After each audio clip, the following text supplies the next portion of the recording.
So this is a shout out to all you Generation X, Geminis and Sagittarius.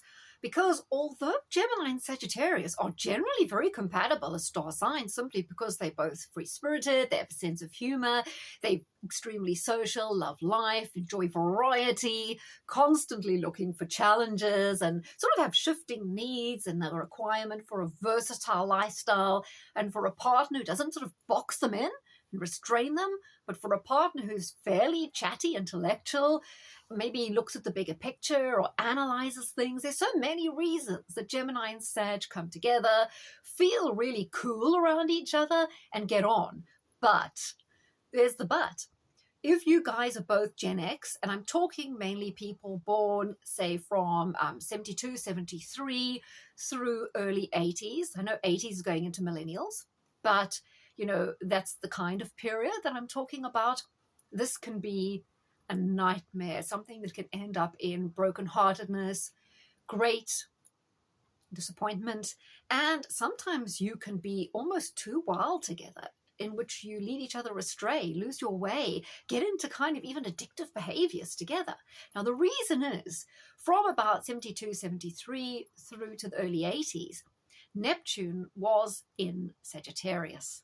And therefore, if you're a Sagittarian born, then it's highly likely you had Sun conjunct Neptune, right? Which kind of brings out the more wild, experimental, inspirational, philosophical, but also highly idealistic, unrealistic side of Sagittarius.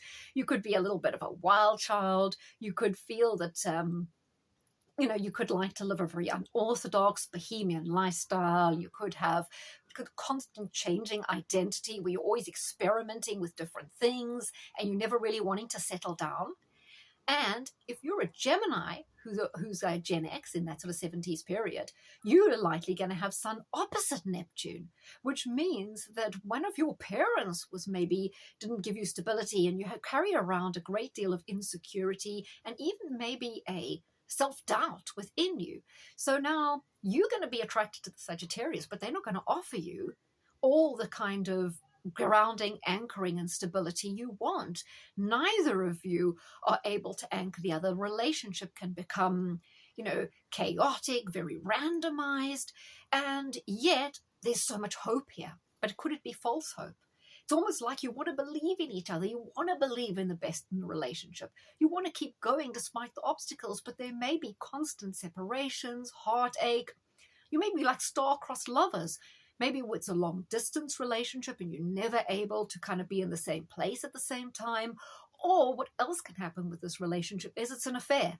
And one of you is desperately hoping that the other one's going to leave their partner, but they never do. The relationship sort of lacks the ability to be fulfilled. There's always this enormous potential there, but it never gets over the line. And therefore, it's why I say it can be so disappointing, illusionary. It's like a mirage in the desert, and you get all excited that there's finally water, but when you get there, it wasn't what you thought. So this relationship is almost like chasing a pot of gold at the end of the rainbow. It offers so much. It draws you in. You may feel like you're soulmates. Maybe you are. You may feel that you're the answer to everything, but you're both idealizing each other, both not seeing the relationship in reality, perhaps overlooking practical problems. And even if you do get together as a couple, you could lead a pretty chaotic existence, or may even be some sort of addictive behaviors that you get involved in. You're not able to, you can lose total track of all proportion or sensibility or grounding in this relationship. So if you're out there, you're sort of Gen X or early millennial, and if you're a Gemini or a Sag, kind of be cautious in the relationship. Just keep your eyes wide open and try and stay sensible about the potentials and the possibilities versus the kind of pitfalls of this relationship.